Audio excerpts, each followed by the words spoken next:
Ladies and gentlemen, welcome to episode number 4, season 2, with a very close friend of mine, Michelle Desrochers. She is just an absolute wonder.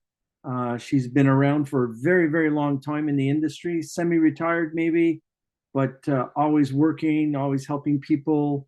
That's going to be something that's going to be absolutely marvelous, and she's going to be on here in a few minutes. I just want to put out there right now that this is the last show of 2023. And as we get into 2024, I hope to have it more mainstream and working, and to have Miranda as the co-host, that we're going to have a fantastic time through all of this. I'm looking forward to my new TV series that's coming out very shortly, which is, I got so excited about it today because I found out a few more things that were really, really important, and can't wait for that to start. The sale is still on. So the 12 days of Christmas is now the 30 days of Christmas, right? So we're still going to keep that up there until December 31st. So that's 25 minutes for $100, and that's been really working well. And they've been sent out as gift certificates as well, which is great for a little Christmas stocking. And I hope that that's working. I want to thank each and every single one of you, from my life coaching side to just doing psychic reading sessions and helping you get through certain things. I want to tell you that I loved it. Everything about what I do, I enjoy. And I want to thank you all for following me and having a lot of fun. And it is season's greetings first, Merry Christmas, and a Happy New Year. And I'll probably sign off the same way. And we'll just do some things that'll be happy. I'm just lost for words because I'm trying to figure out how to introduce Michelle Desrochers to come on here shortly. And I have a few questions for her, and we're going to talk some UFO stuff, UAPs, and have your questions ready because Joe will tell me to be quiet, right, Joe? I will. Okay, good. And he is going to come on live for 2 seconds and just wish everyone season's greetings towards the end of the show, because we can't have this without having Joe.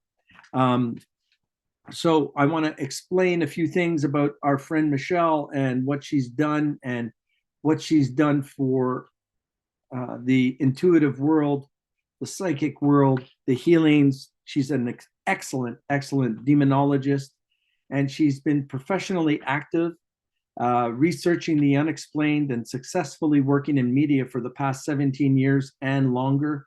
And her area of study was primarily malevolent spirit, hauntings, potential non-human attachments, or infestations, which happens quite often right across our world. And she's considered in North America, Canada, as a leading researcher on all of these things. She's a delight to talk to. She is highly versed in many subjects, and she's an expert in all of those fields. And she really is an expert. She does a lot. She has a lot of knowledge in UFO studies, and so many of you sent me private messages asking to get somebody on who knows a few things about UFOs, UAPs, and cryptozoology, zoology, folklore, legends. I mean, this woman is just out of this world, and she knows everything. She's an international public figure, which I can call my friend, and she will do paranormal consultations. She's been on TV. She's done so many things, and what is so good, I've been on her show last year, The Outer Realm, and she has a co-host. Her name is Amelia Pisano, and that is just a lot of fun to watch her go at this, and they have amazing guests to come on. So without further ado, I'd like to send you off and send in our own Michelle Desrochers. Come on. I tried to do my best, Michelle. I really did. Hi. Thank you so much for coming on here tonight. I appreciate it. It's a pleasure. Thanks for having me. It's been a long time since we've got to hang out. I know. And we still always try. And I know we do every year. And we just say, we'll just meet. And we never do. And we don't. And that's partially my fault for being busy, and your fault for just being busy. I know. It's same. That's okay. We'll do it when we're meant to. I know, I know.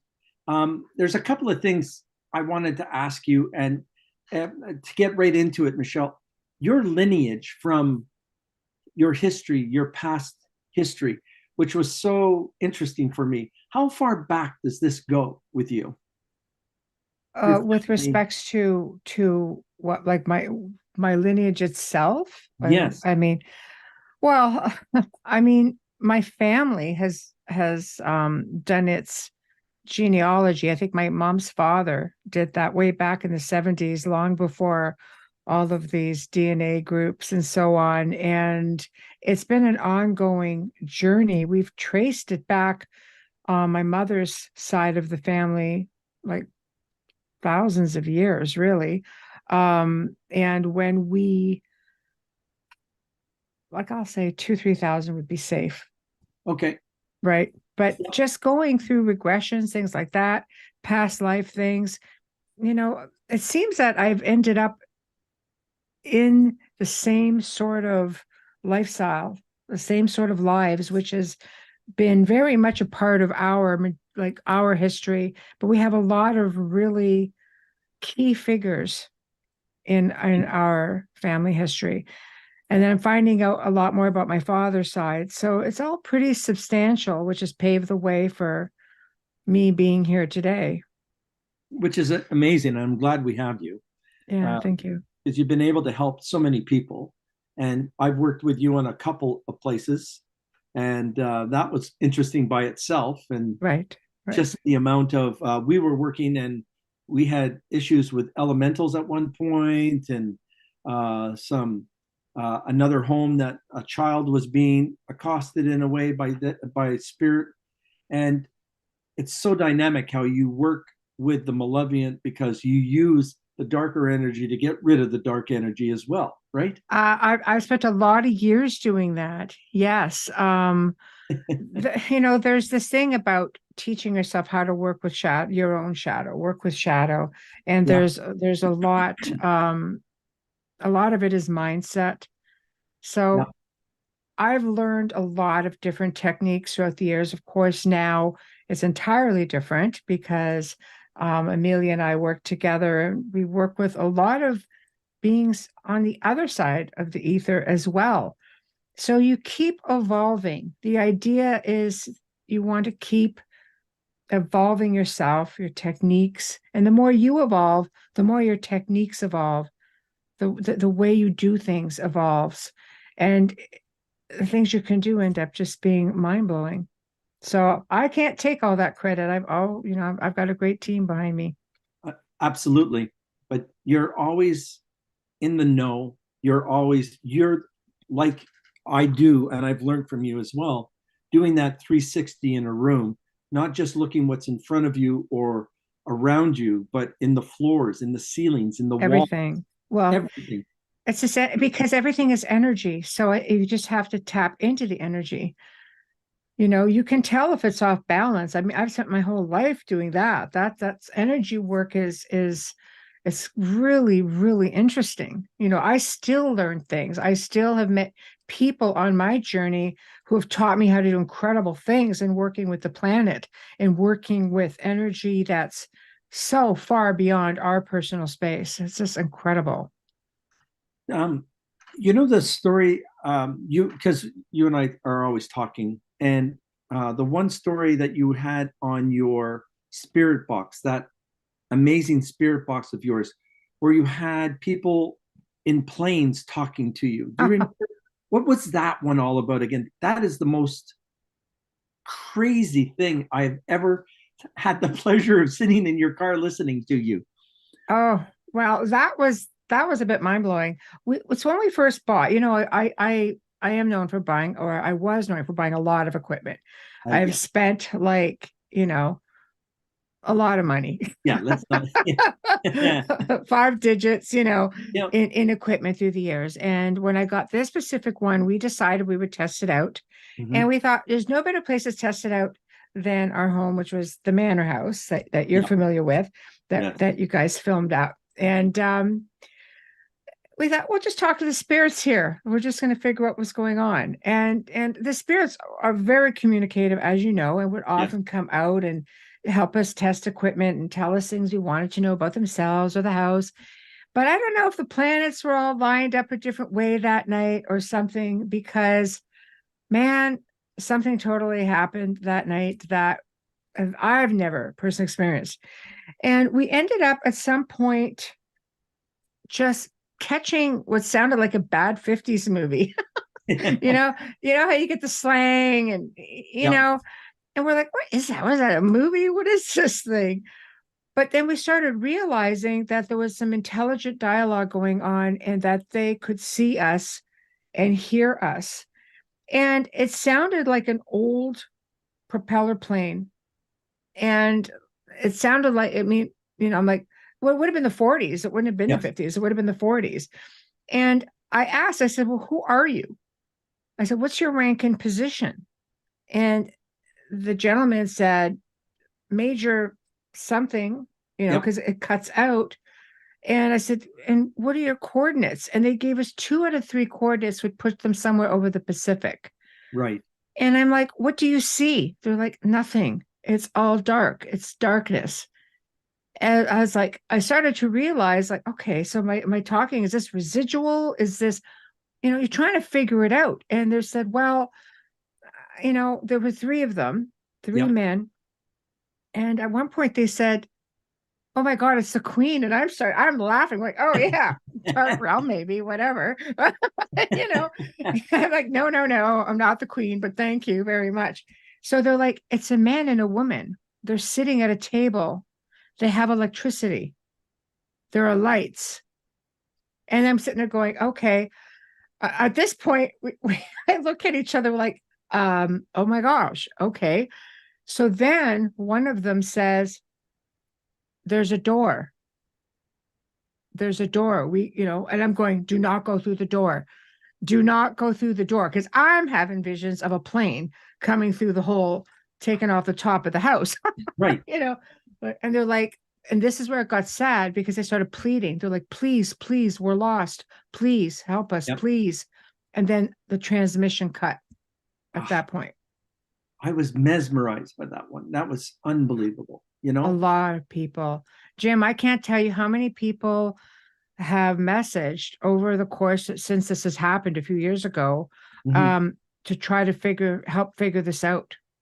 And there's no answer. We tried exactly a year later, the same time, the same date, and got nothing.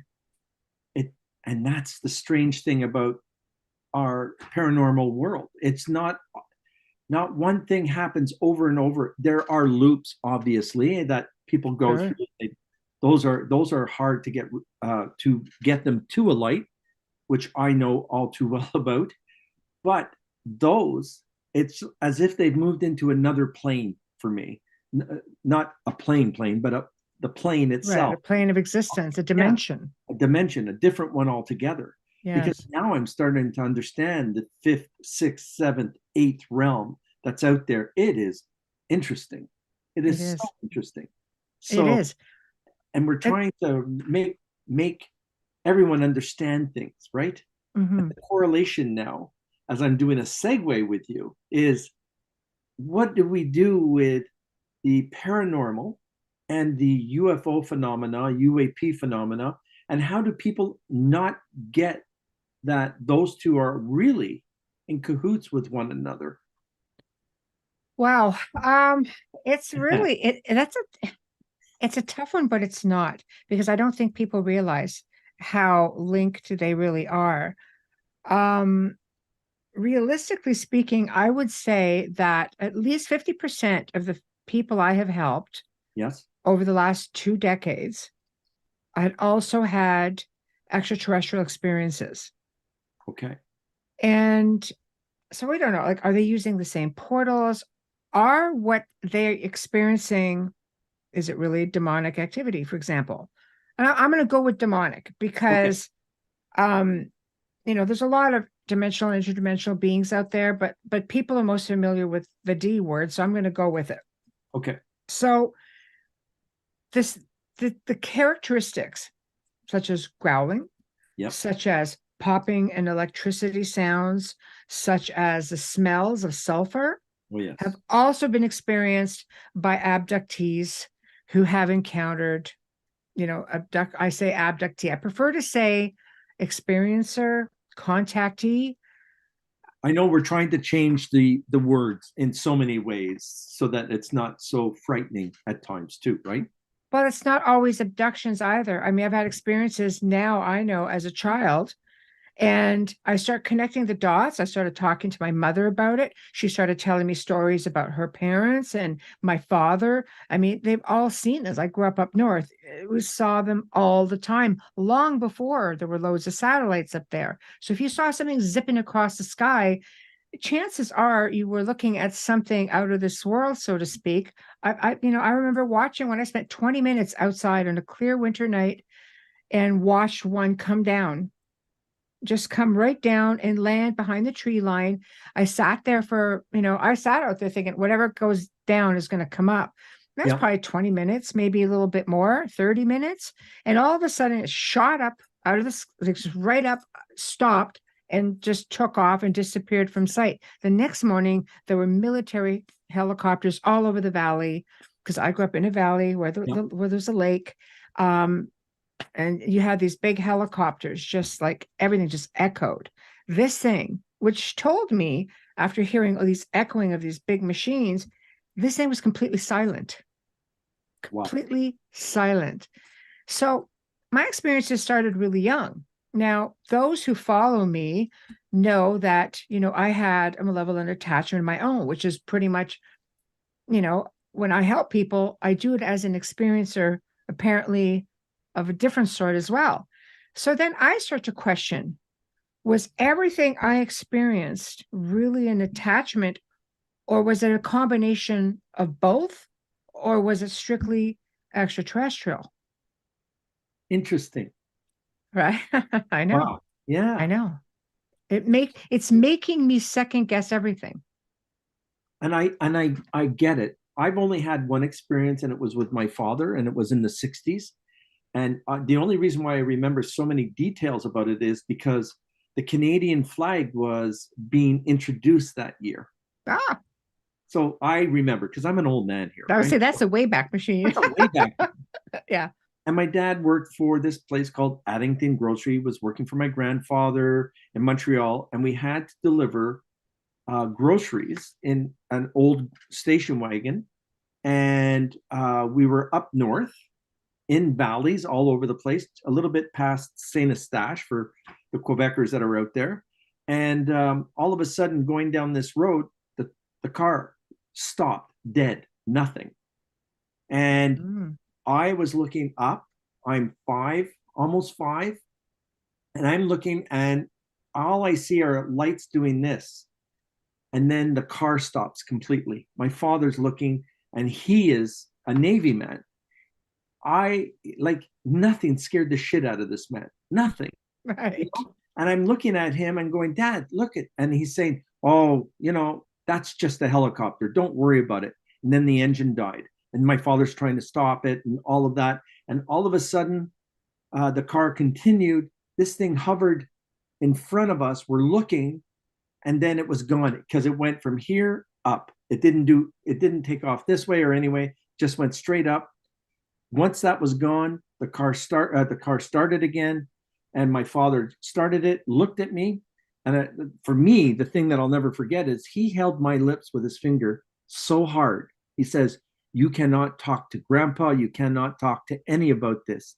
And you didn't talk about things like that back then. No, and he held on, and he said, "You can't say a word." And he frightened me, and I just said, "Okay, Dad, no problem." I never said a word about it until he was passing away, and I just said, "Can I talk about it now?" He just said, "Oh, go ahead. I'm not around anymore." So, here you go, world. Yeah. Now I'm talking. Let them know. But he was prepared to move forward, and it wasn't upsetting him as much because I think he felt differently because he knew he was passing on, and he had a lot of different things going on in his head, obviously, but he wasn't afraid of dying. all of You a sudden. shouldn't be afraid of dying. Nobody should, right? But you know, the theory, of course, Jim, is if you've had one sighting, the chances are you've had them before, and chances are you've had them since, whether you recall them or not. I still have them to this very day. Phenomenal experiences. And I'm always getting the out of body experience that I think that I have, but I'm not sure. That's where I question myself. I come back exhausted, body sweats, landing in my bed with the imprint of my body from that. And that scares the shit out of me. And Right. that just happened last summer. I thought it was just my illness, but it wasn't. It was like, wow. I laugh at that though for myself, because I hear them right when they come down into the house. I've woken up with the hands on my head, like downloads, or we're exchanging information maybe. But there's sometimes I'll just sort of hear some walking around, and I'm just like, I'm freaking tired. At least let me fall asleep first. If you're gonna work me to the bone, let me fall asleep first. Because there's times I come back and I know I've traveled, like I know I've been somewhere, I know I've done something, and I come back bloody exhausted. And meanwhile, I should have been sleeping for like 8 hours. I get these long blue lights when it happens to me in front of me. Right. And it's not like speed or the speed of light type thing. It's nothing like that at all. It's very emotionally safe. And I'm just moving through this and I'm getting all the voices to have that conversation. And I have not told many of my clients about this. You, I would tell everything to because, but I never understood why these blue lights were talking to me. For me, it was blue lights. Right. Then I'm coming back and I've got like bruises, weird in the weirdest spots, and I'm going, you're being manhandled. I was. Maybe I know. I was fighting them and not wanting to go at the beginning. But that happens. And this is where a lot of contactees end up with these really bad experiences because they're fighting and they're not going to let you hurt them. They're going to subdue you.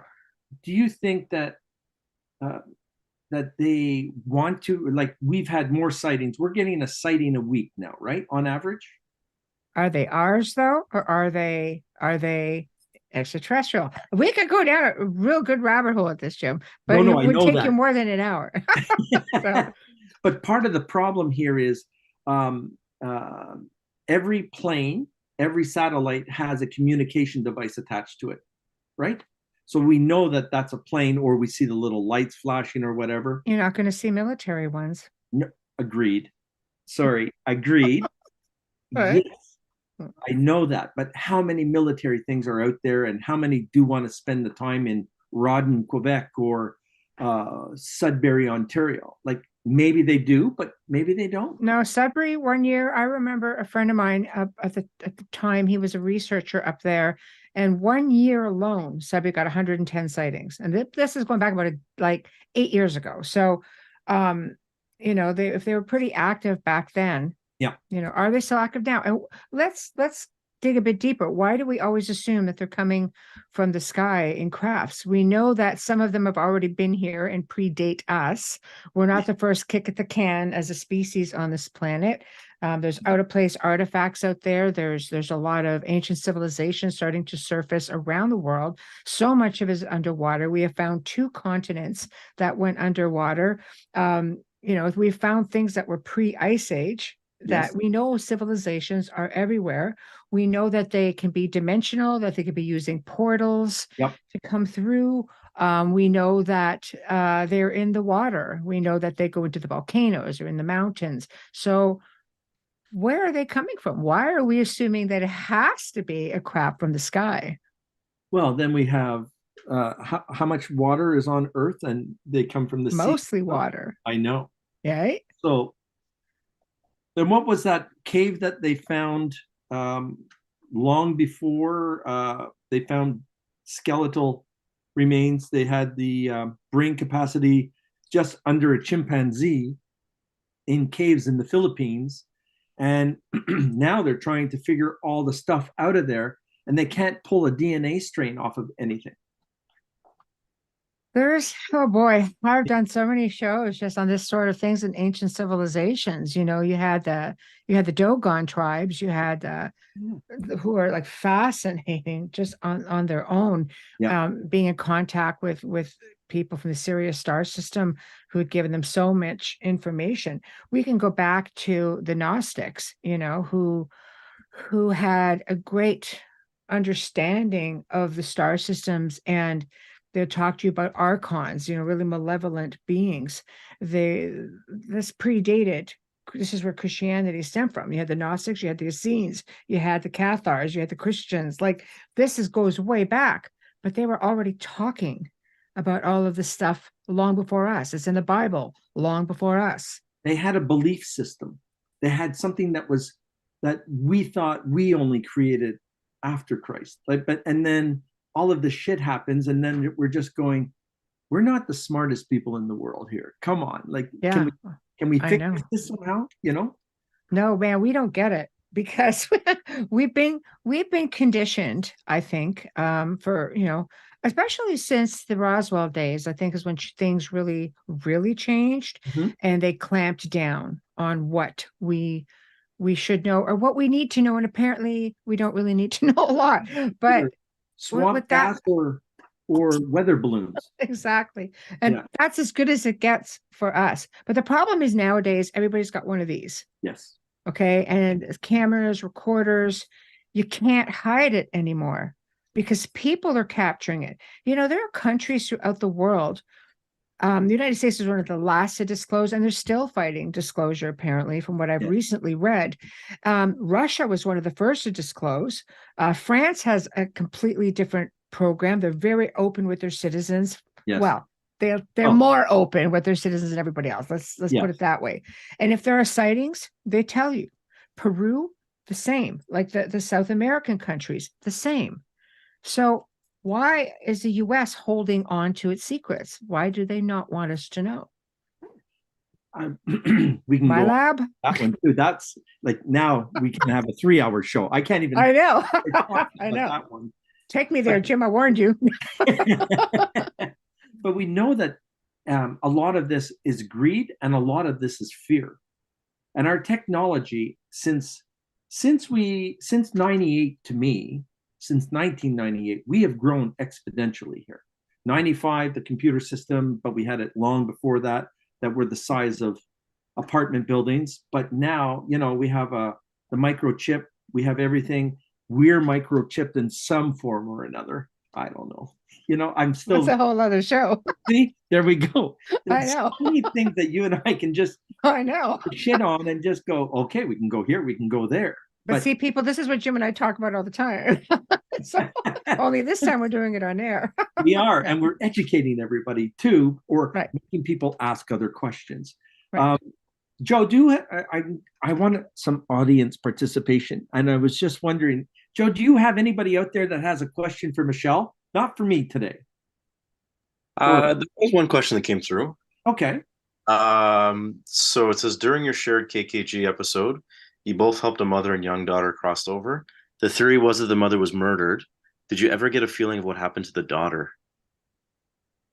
Oh, do you remember we were in the basement downstairs and we were finding weird things in the basement, and that thing that you had to hold back so I can get Yeah. to the light? Oh, got rid of him. Yeah, you got rid of him. My team and I got rid of him. You got Amelia rid and of I him. got rid of him.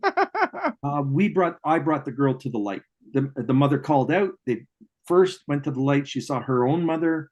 And then the priest that was across the street was able to pull in proper energy to bring the little girl back to the family. That's what happened to that one. Good Right. question. And that's 6 years ago. It is. And we found out a lot more information about, and again, this has just been, we have so many people that actually were curious about the spirits of the house. Yeah. But Amelia had picked up that, what was it? I don't know if she was a cleaning lady, woman of the night. I cannot recall it, but it came forward. At least this specific woman had a little boy with her. and the little boy came through, and we caught him actually on the same piece of equipment I used before.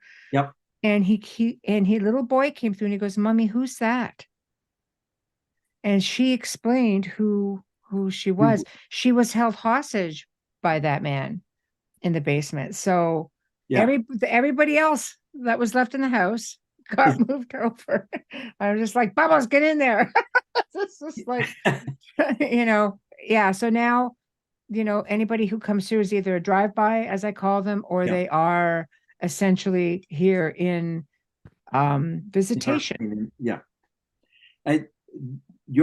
When I was there doing the show, I found 9 dimes in the archways throughout the episode. There were 9 freaking dimes. But do you remember, Jim, when they were just dropping from the ceiling? Yeah, I know. And we had coins dropping from the ceiling. Is that a freaking coin? Let's just drop from the ceiling. It was just like, oh, come on, this can't be happening. And it was just like, oh, shit, it really is. And it was a spectacular house, and we have sold it. I know. And I just like, oh, I know. When we moved out to the other house, yep. I remember saying to him, like, "Shh, did you hear that?" He was one. I'm like, absolutely freaking nothing. This is a quiet house. Because my co-host went to sleep and they were out for the count. I'm not a sleeper at night, so I'm just sitting there in that room that I had stayed in, and the light was on in the upstairs hallway, and you can see the shadow of someone walking by all the time. And I'm opening up the door, and all I hear is, "Haha, you didn't catch me this time." I'm going, "Just show yourself, please." And they were just teasing me the whole night, right? So it was just like, insane. I know. Isn't it great though? It was always busy. And then again, after clearing the house, securing it, we started having ET coming in all the time, and extraordinary stories with that house going back a long time with extraterrestrial activity.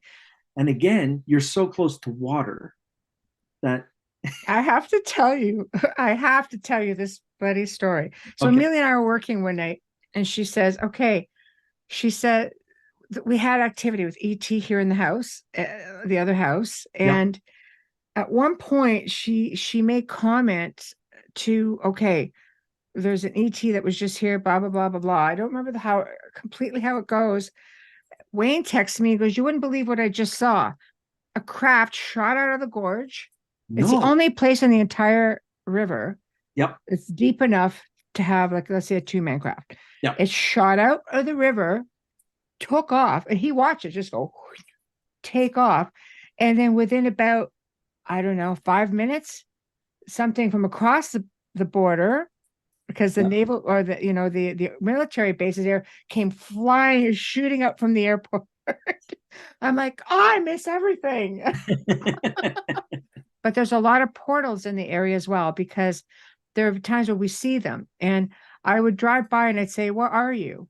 And all of a sudden you'd see a light go and just close. That's what I've learned to do. And I don't know how it, but come on out and play. Just ask. Yeah. And come on out for a second. Then you see the flash come in and out, or I get like the pins and needles on my forehead, my third eye, and then I'm directed to where the portal is, which is very cool. It is very, very cool. And I'll tell you, like, it's like this whole CE5 movement that's out there right now, where people, go out into the desert, everybody meditates, and it's a whole movement, all kinds of people doing it. So you can go out as a group and call, ET. And first off, Russian scientists have been doing this since the 80s. They're like, we don't have to go to space. They come to us. They would work at a military base and call them forward, and they would come. I found, because you have a telepathic link, especially to those who you've already been in communication with. And that's all I did, because I have memories of little things that make sense as a child. And I'd be like, I was always looking to the stars and looking for them, always. Forever. And so I would basically just say, okay, now I'm ready. I'm okay. I'm ready now.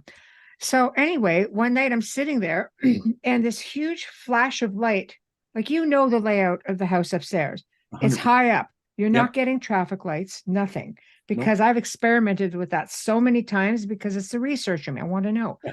This huge light came out of nowhere, shot through the red bedroom at the front of the house, hit the mirror in the ensuite, bounced back out. So 2 nights after that, I know I'm sitting there going, wow, look at that. It's just freaking amazing, right? 2 nights or so after that, I was getting ready to settle and go to sleep. I wasn't asleep at this point. I was just laying down, and how you have the light that comes through, even the blackout curtains, comes out just faintly through the curtains. So the curtains were, we just had the white sheers. I hadn't closed the other curtains, the dark ones at this point. So it was coming through, and I look and I could see a gray right beside me, so close I could almost touch it. I could see like every little detail because it was just so bright, and which was strange to me. And I just remember looking at it and I just went, nope. And I rolled over.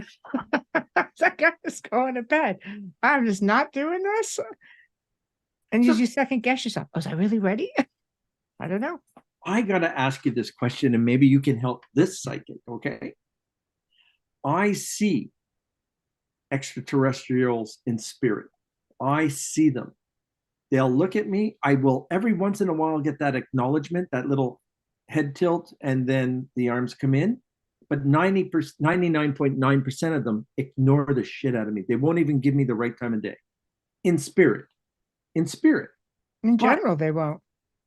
And they avoid us because they're amongst us, and it's just like, okay, I can feel them because I just feel them, right? Right.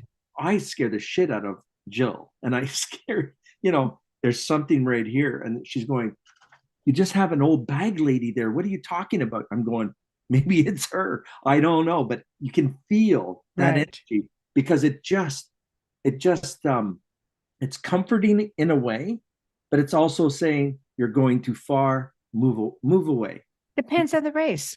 But yeah, of course they have, essence. I mean, they're coming through different, if they're coming through portals and stuff, I think it would be very difficult depending on the method, to be here in physical form. I think they would have to come in on a craft to be able to do that. There's a lot of AI. There's a lot of holograms. Yes. You get a lot of them as well. But it depends on the race. It's like anything. You have good people, you have bad people, you have good ET, you have not so good. Not so good ETs, because people have had those experiences where, it's nightmarish and they continuously go through that.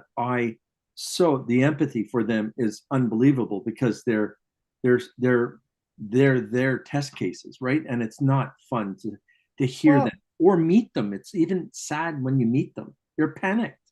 It is. And I've learned through research and talking to a lot of people, even who have been on my show, who have come on as experiencers or as military personnel, Air Force, Navy, all kinds of things, that maybe it's not simply extraterrestrial putting you through that stuff. Maybe it's the powers that be, and that would be my lab. Okay. Military abductions, right? So because they're also curious. I mean, if you're being taken, they want to know, what did you experience up there? Yeah. Like this is, they're studying as well. And maybe, some people believe there are other hidden agendas. I don't know. I've not delved that far into it. And do I want to? I don't know. But I understand now, and I'm learning more about our afterlife or our soul's purpose, those type of things, because that's what I've always been very good at.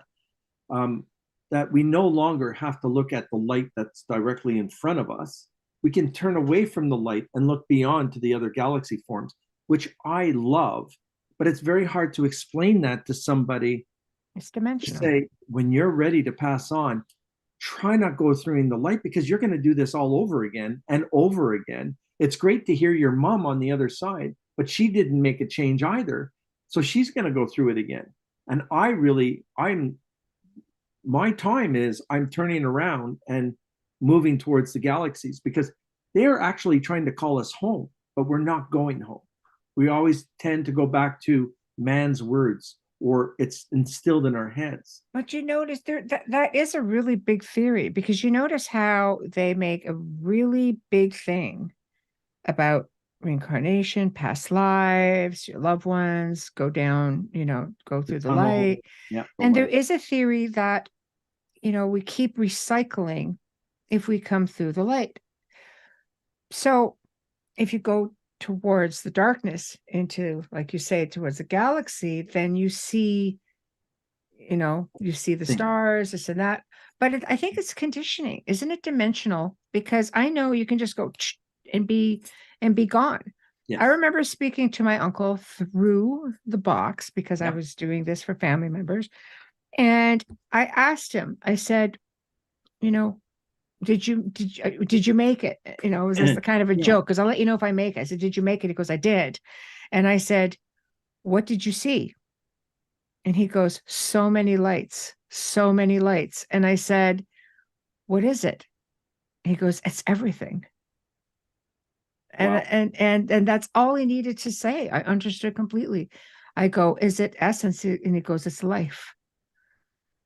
Because it's just a carryover of something else that we need to explore. We're nomads, no matter how we look at this. And we want You can incarnate anywhere you want, Jim. Any planet, any galaxy, any world. It doesn't have to. Why do we limit ourselves to planet Earth?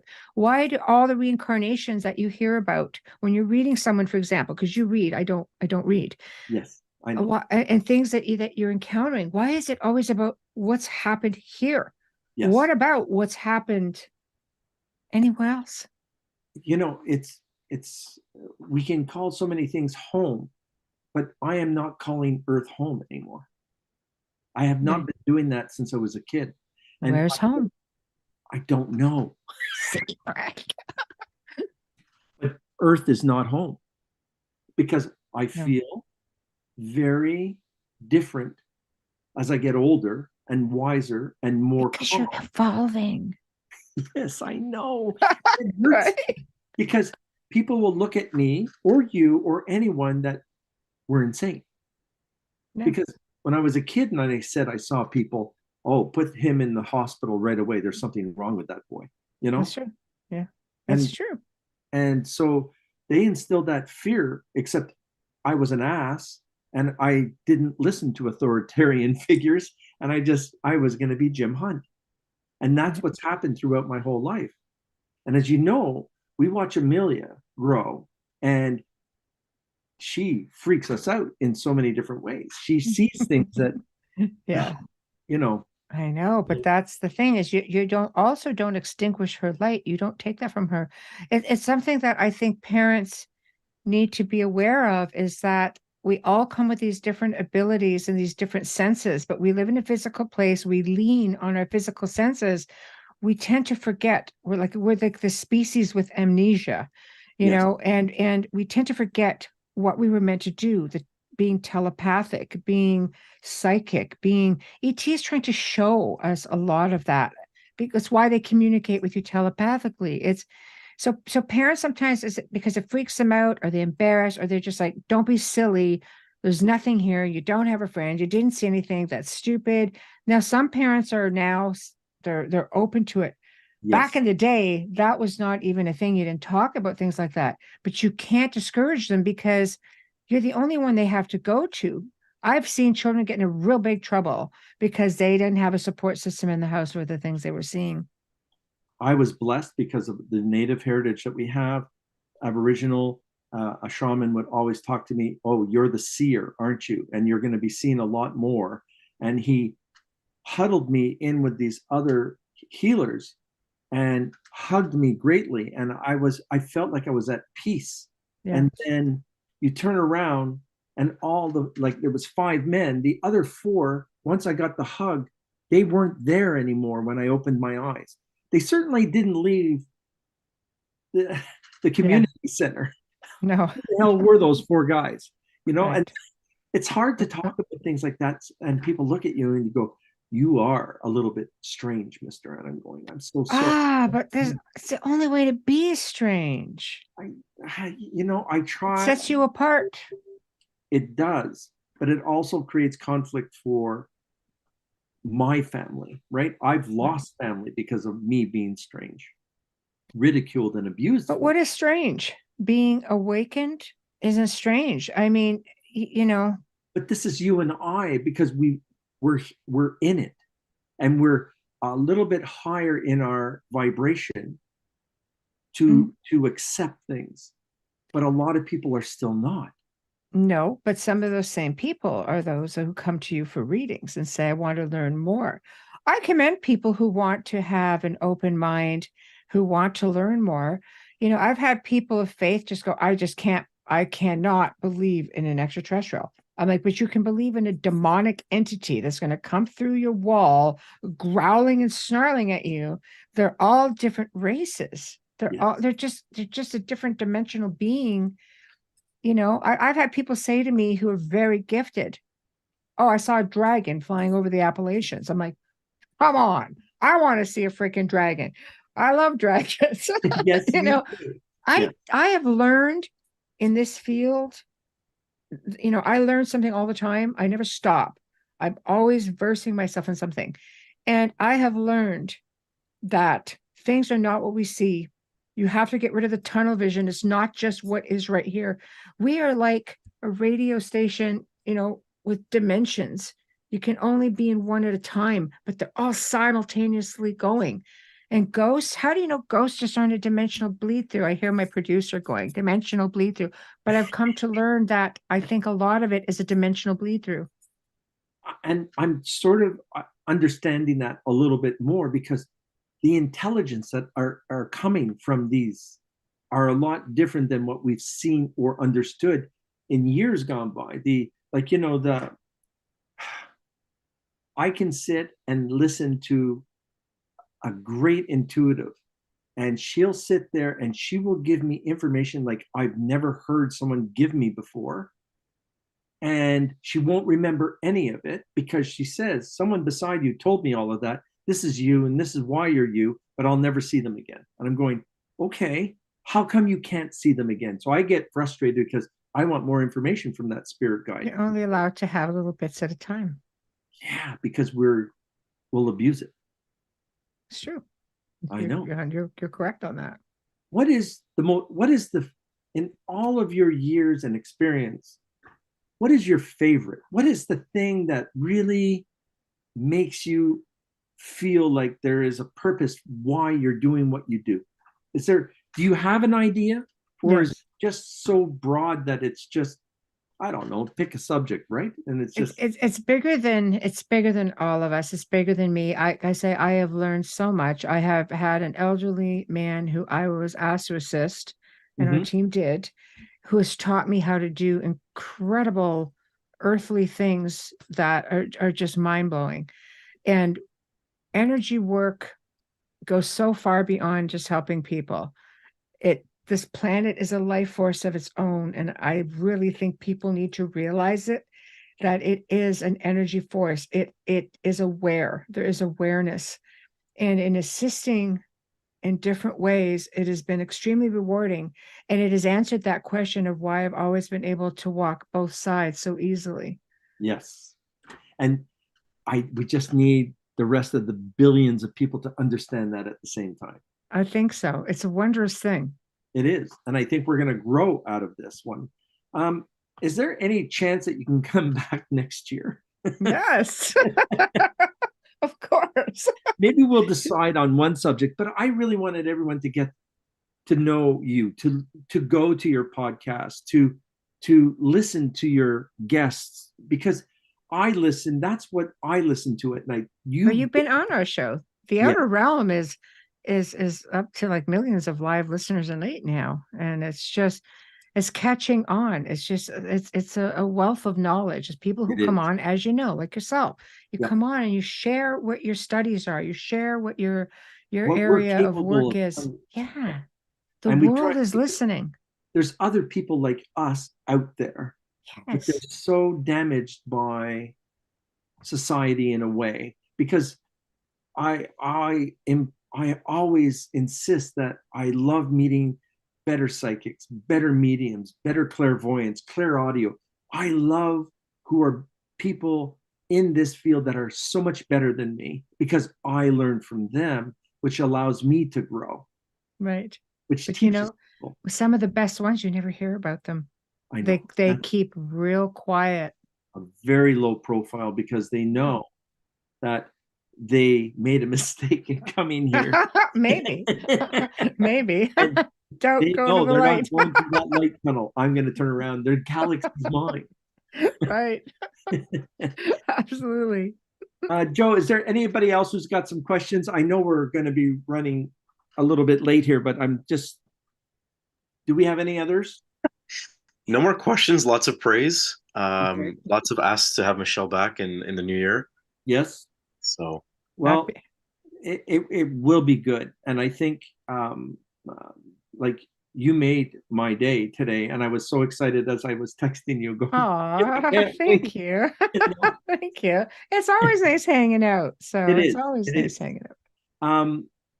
So I will reach out after the new year and we'll have another show, and we'll really get into it, and we'll make it like we'll discuss one item, not the 50 that we just Jim, did. we have to do this once a month if we keep doing that. I know.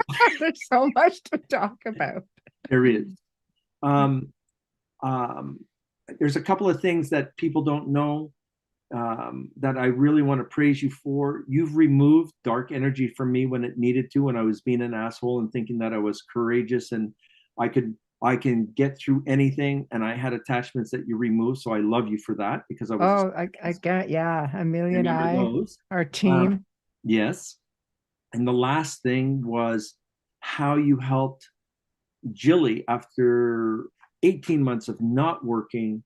You cleared her essence and energy. Oh, that was 2015, wasn't it? That was I a know. really long time ago. God. But Yes, I remember. less than 24 hours later, she got a job. Yeah. You know, I so love you guys, so it's easy. well, vice versa, and it's just an amazing thing of what you give us, that I am so proud to be a part of your life in any means. Thank you. You know, you're Thank you. just amazing. But you know what makes me happiest is that it's hard for somebody to admit when you just said, oh, you're thinking I was all that bag of chips and I'm Yeah. out there, yeah, I'm gonna take you all on. And you Yeah. realize it is really so much bigger than us. And we're pretty vulnerable as human beings to some of the things that are out there. And we need to be more aware, and we need to ground ourselves properly. We need to have proper positive mindset, and we have to keep the vibrations. It's all about vibration and frequency. Vibration. What you put out with your vibration frequency is what you're going to bring back in. If you want people who are really happy and enlightened, then you need to put that out. Yeah. That's my life coaching style. That's what gets me to help them. And they say, you've helped me. And I'm going, no, I've made you aware. You've helped yourself. And they don't want to accept that at times. And Yeah. I'm telling you, that's the idea, is It's hard. you're literally doing it for yourself, and you are making a headway in helping yourself. We might just be the advisor of some sort. That's it. You're the catalyst that maybe got the ball rolling in the first place. I know. Teacher. Teacher. That's what we do. Yes. So we will be seeing you again next year.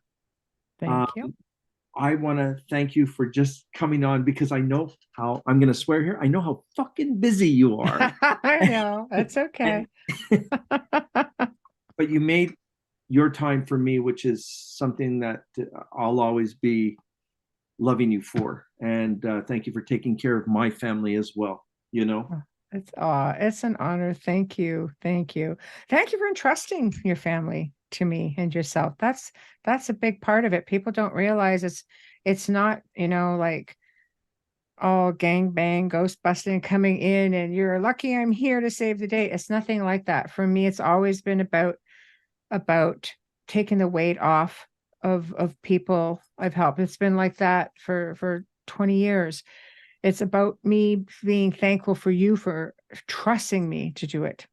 We're not working with an ego with the work that we do. And that's what I think is very good about us. We don't use that.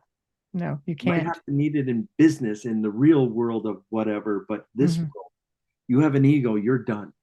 Pretty much. There's always something there to hand you your own ass and There stop you on a go. dime. Enjoy it. I know. I know. I am giving I'm gonna sign us off here, but I want people to know all about you, and I will put more information about you and where you're available, how they listen to you on Wednesdays and Thursdays, right? 9 to 11 p.m. Eastern. You can basically, the show is called The Outer Realm with myself, Michelle Desrochers, and my bubbly little sidekick, Amelia Pisano. And we talk about anything deemed high strangeness, whether it's ancient archaeology, out of place artifacts, Knights Templar, paranormal, crypto, name it, it's there. Look on Facebook or just look me up on well, it's on YouTube too, but under my name because there's just so much. I had to go in and have a backup account. So it's Michelle Desrochers at the Outer Realm YouTube as well, or look for the Outer Realm on Facebook. You know how to find me, We Jim. still have to authenticize ourselves because of idiots, but it is what it is, you know. Yeah. And they're going to become famous assholes, I guess, or whatever. But It's the way it is. It's a vicious cycle. it is. So I'm going to let you go. Yes. I want to say thank you. And I am going to reach out on the text either tonight or Please. tomorrow to talk to you because Yes. Billy wants to say hi too, you know. Absolutely. And say hi to her. Give Amelia, the birthday girl, a hug and have a fantastic Christmas and New Year. And we'll connect then. You too. And I know Thank your you. mom's with you in essence because I can see her right there. So it's beautiful. Thank you. You're welcome. Thank you, darling. Much love to you. Good night, everyone. Thank you, Michelle. You're Take welcome. Bye-bye. Hey, Joe. Hey, Jimmy.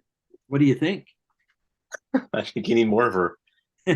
She is someone that I trust with my essence. We've known each other for a long time.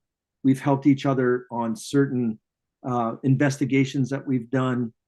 She's just such a pleasure to be with. And you can see us, we can talk about everything and we go on and we forget about the time and we can do another special with her. But right now, I want to say one more time, thank you to everyone that has followed us on White Noise. I am looking forward to having my co-host Miranda on with me and asking the good questions, having an extra resource of help. She's an astrology freak, which is really good, and she'll let us know why we're suffering the way we are. And I cannot thank you enough, Joe, and your family for putting up with you doing this on a Tuesday when you have your family to take care of. And I truly have to say, I love you and I thank you for all of this because people don't say that enough. And you're just one amazing friend. So thank you. And you as well. You as well. Did it in the dark. Don't you want to come on for 1 second to let them see who you are and wait? No. Thank you, Ron. I'm wearing it because it was a bad hair day today. Right. But yeah, I want to say thank you to you, Jim, as well. You keep it interesting. That's why I keep coming back. It's not the money. Trust me, it's not the money that keeps me coming back. And remember, we are looking for people to advertise on here, aren't we? We're looking for some sponsors. We are. So if you do have a company or want to market, reach out. Let's talk. Talk to us. We'll even give them a 15-minute conversation and we'll talk about them, then get into the show even. Sounds good. Works for me. Joseph, thank you very much for everything. To everyone out there that was listening tonight, thank you very much. Share this with everyone. If you have your kids, hug them tighter. If you have grandkids, just hug them as much. Love your family. Remember that you are number one and everybody else has to take a back step to that. And you fix yourself first, then you can fix everyone else. Much love for me for 2023. We went through a lot together. I'm healthy, happy, and enjoying my life. And I want to wish my Amelia a very happy birthday. It's so fun to watch this child grow up with us. And I want to thank Jill, my wife, for everything that she puts up with on my side. And my other wife, Ria, thank you very much for letting me steal Joe from you all the time. Okay. So, everyone, have a great end of 2023. Don't forget to book that 25-minute special because that'll really work and we'll find out what's happening in 2024. And thank you all for coming here tonight. And we'll see you next year. Bye, everyone.